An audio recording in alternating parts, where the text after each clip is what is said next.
Hello my friends, we have some of the good news coming from the front lines. Actually, it's the most vulnerable direction nowadays for Ukraine.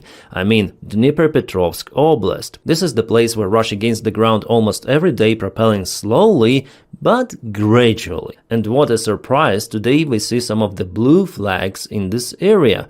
One and the other one. And we have the real image confirmation from Verbova village, the place where Russians entered with the small sabotage groups placing their flags. But now Ukraine started its counteroffensive and our guys are spotted in the same place. And who is out there? 110th Brigade. They are very capable. I told about them in my recent videos that they've been deployed to a specific place and they already use some of the FPV drones to target Russian flag carriers here in Verbova, and not only, so it was the preparation before the infantry assault towards the same settlement. Yeah, sometimes as we see Ukraine also has losses. For example, this vehicle, for example this pickup truck I guess was hit by Russian FPV drone. Yeah, it's not a pickup truck, it's the Humvee vehicle. You can see our guys evacuated from the vehicle. It was disabled with the first drone and later on Russians finished it. Yeah, sadly, but sometimes Ukraine also has losses. But luckily in this particular case no one was hurt from infantry forces. In many of the occasions Ukraine is using even standard vehicles, cars, trucks and vans. And thank you guys for helping collecting the funds for those vehicles, which were delivered recently with the help of Your Finnish Friends Foundation to our guys on the front lines. I will not specify a particular regiment, but this regiment is one of the most capable forces Ukrainian army has. The name starts with letter A. Yeah, totally per one stream we were capable to collect funds for 4 of the vehicles. Yes, they are not fancy pickup trucks, no, but they are working horse type of the vehicles. They will do their job. And one more shout out to Nordic Perspective channel, Ima Nia herself. She helps to collect those funds. Plus she is serving in Ukrainian army. I'll put the link for her channel again in the video description just below. Now let's go back to the front lines. There is one more blue flag out there. Let's check out what is there, because it's the first time I'm checking this one. Our guys are there with the flag. It is not 110th Brigade for sure. They have different logo. It is 23rd Ukrainian Motorized Brigade. This place is being geolocated, and if our guys are staying there with the flag, it means that this area is more or less safe. And for now it is actually placed in the gray zone. This is the village of Sosnivka, but nevertheless I see the positive movement of Ukrainian army in attempt to stop this big Russian assault. Russians in general are very effective in this direction, but recently Ukraine sent some of the reinforcements and maybe Russians could be slowed down or in the best case scenario stopped completely in this direction. And we also have the confirmation from the NOAA reports that Sosnivka, Voronezh even and Sechneva were liberated by Ukrainian army. So actually Ukraine went even here according to those reports, but I don't have the real drone evidence. But probably there is the information shared about Ukrainian presence in this direction. Here's just one street with some of the small households, so it's not a big village. Voronezh village is very small. This one, Sosnivka, is a little bigger. But in general, guys, I'm quite surprised that Ukraine manages to take the ground back even in this very difficult environment. And Russia has advantage over Ukraine if you speak about everything. Aviation, gliding bombs, infantry, but Russians cannot dig down to their places they occupy. Yeah, Sosnivka, Sechneva, also the similar stuff is happening in Pokrov's direction. Well, I may say that for the last 24 hours there was no significant movement in Pokrovsk. Russian army is still being trapped here between Shakhova and Novoshakhova. Also, the situation for the Russian army in those 4 villages is terrible. They're in lack of the supplies. And I expect the same outcome for them as here in the coming even days. Maybe I'm too much optimistic, but I read some of the Russian military bloggers, analytics, and they're just screaming about their disastrous situation in Pokrovsk-Dobropilya. So after all, I don't think it was a good idea for Russians to even start this offensive maneuver towards Zoloty Kolodets. And the Pokrovsk town is still over here. It's been controlled by Ukrainian army for a very long time. And I was kind of pessimistic, telling the last autumn. I guess it was November. I thought that probably in December or January Russians will manage to occupy Pokrovsk. And let's go to November, yeah, 2024, for example, this day. So I was telling here that probably this winter Russians could occupy Pokrovsk. Well, definitely they propelled forward, they increased those kind of the bridgeheads around, but still Pokrovsk, Mirnograd are under Ukrainian control. I didn't expect that Russians may bog down around those settlements for such extensive period of time, but definitely they take fields, tree lines, some of the small villages, but here, big towns, no. For the last year, the only positive territorial gain for Russia is Kupiansk, because they entered this city. It's not a town, it's already the big settlement, and they control the northern part of it. But still, Ukraine continued to defend it, so it's early to say about the full occupation of the settlement. And if we go to Toretsk, you can see that the part of the town is still in a gray area, which is absolute craziness of how Ukraine may defend Toretsk for such extensive period of time, and still Russia fails to propel towards Konstantinovka for many months, and they are unable to occupy even Chasiv Yar fully, because there are some of the districts, as you may see, which are in the gray area. Russian army is again not very capable for its size, because Russian command is in lack of competence, absolutely. The Russian military system is not working well at all. I guess if Ukraine had those kind of the resources as Russia, the fights would be happening in Moscow. Alright, Sumy Oblast Noel report says that the fights are ongoing now in Alexeyevka. So just right now there are fights ongoing, very heavy fights. Russia tries to send some of the reinforcements, but Ukraine also has backup. We'll see how it goes in a couple of days. But Ukraine has pretty much good chances to push Russians towards Vladimirivka and Novomykolaivka, because before Russians were forced to leave the part of this village. And yes, we have the latest update from the deep state military map from this place.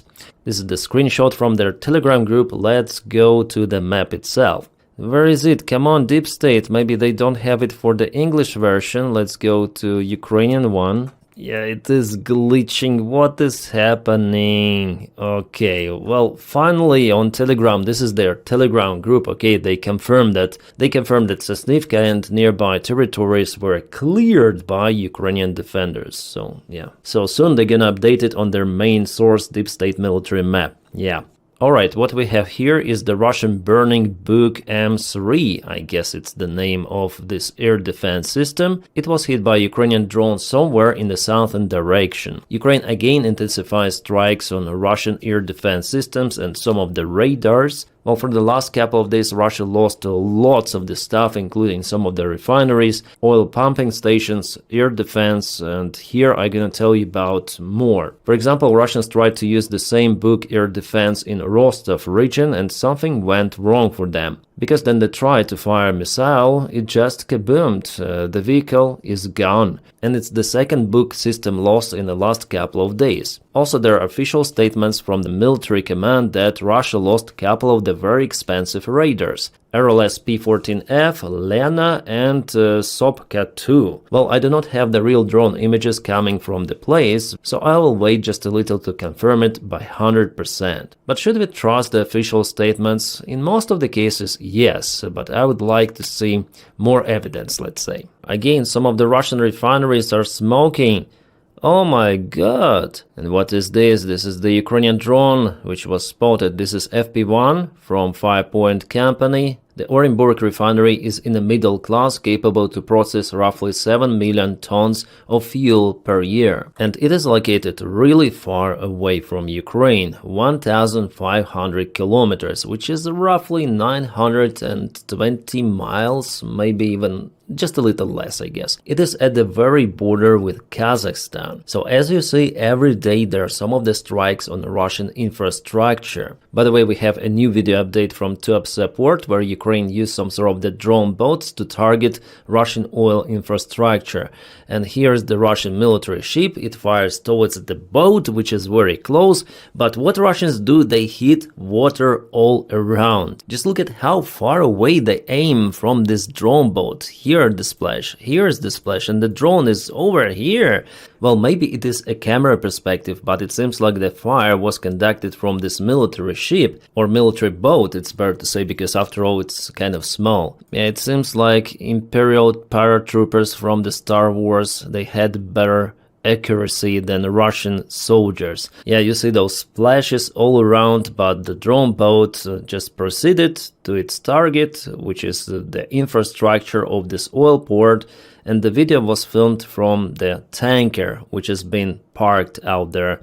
And yeah, later on there was the kaboom, which damaged the port infrastructure and pipelines. Yeah, you know, from the far perspective, I wasn't sure about accuracy and how far this boat was from the ship, but it was really close. And what the hell is happening with the Russian precision fire? It's not precise at all. Daytime, perfect weather, visibility million by million kilometers, and still Russians missed the drone. One drone, a single freaking boat. Well, it shows that if Ukraine really wants to kaboom the Kerch Bridge, I think it may do it. I would say for now it's more like political question than the actual capabilities of Ukrainian army. Ukraine has those capabilities, especially with the long-range tools, drone boats, drone submarines, and so on. But Russians also launched their drone strikes on Ukrainian infrastructure. For example, Ukrainian Naftogaz group reported about the biggest strike on their facilities, which happened the last day in Poltava hub. Well, luckily Ukraine has Western partners who continue to support Ukrainian economy, also supplying fuel and other stuff to maintain Ukrainian logistics. But at the same time, Russia intensified the strikes, especially during this cold weather period already. Winter is coming very, very soon, and Russians already created several of the blackouts, including nuclear power stations. Oh my god, 6 million rubles for a Russian soldier, for a single Russian soldier who would sign the contract with the Russian army. $73,000 just for a signature. This is, I guess, Voronezh Oblast. Yeah, obviously Russian volunteers are going to join the Russian army. Still, they have those, because Russians, they live in poverty. For them, 6 million rubles, it's like from alternate reality. So they risk with it. They join the Russian army. Still, yeah, there are less volunteers than before, than the previous year. But 6 million, 73,000, come on, per one soldier. Yeah, there are the cases then Russians do not obtain those money. They are put it right away on the front lines in the first couple of weeks. And that's the idea for Russian army in general, to throw them as fast as possible to Ukrainian positions. But in majority of the cases, definitely Russian army pays those money. Crazy money, absolutely. Despite all of the bad situation with the Russian economy, and by the way, Putin said that they're gonna rise some of the taxes by at least 2% the next year, and they do it just to sustain those crazy salaries, yeah, for Russian soldiers. It's a one-time payment, but it is very big. This was filmed in Leningrad Oblast, not far away from St. Petersburg. Russia is sending their reinforcements, probably even to Ukraine. There are lots of the artillery systems, like for example self-propelled Msta-S, and this is Getsint-S. Also some of the Russian soldiers together with a small generator. So yeah, probably Ukraine should also focus to disturb Russian logistics behind the front line, railroad connections, because Russia uses this stuff to deliver supplies, but it could be delivery not to Ukraine even, but close to NATO countries. For the last couple of years, Russia reorganized and reinforced their group in Leningrad Oblast, because it's bordering Finland. Oh my, Russian soldiers, Russian millionaires are going to storm Ukrainian positions. Those are not the crutches, this is the exoskeleton of the 21st century. Guys, if you want to support the job that I do here on YouTube, please follow me on Patreon. I'll put my link for Patreon right in the video description below, or you may support me joining the membership of this YouTube channel. Without your support, I wouldn't be able to make it my full-time job, so thank you again so much. And I wish you all a peaceful sky wherever you are. Have a great time.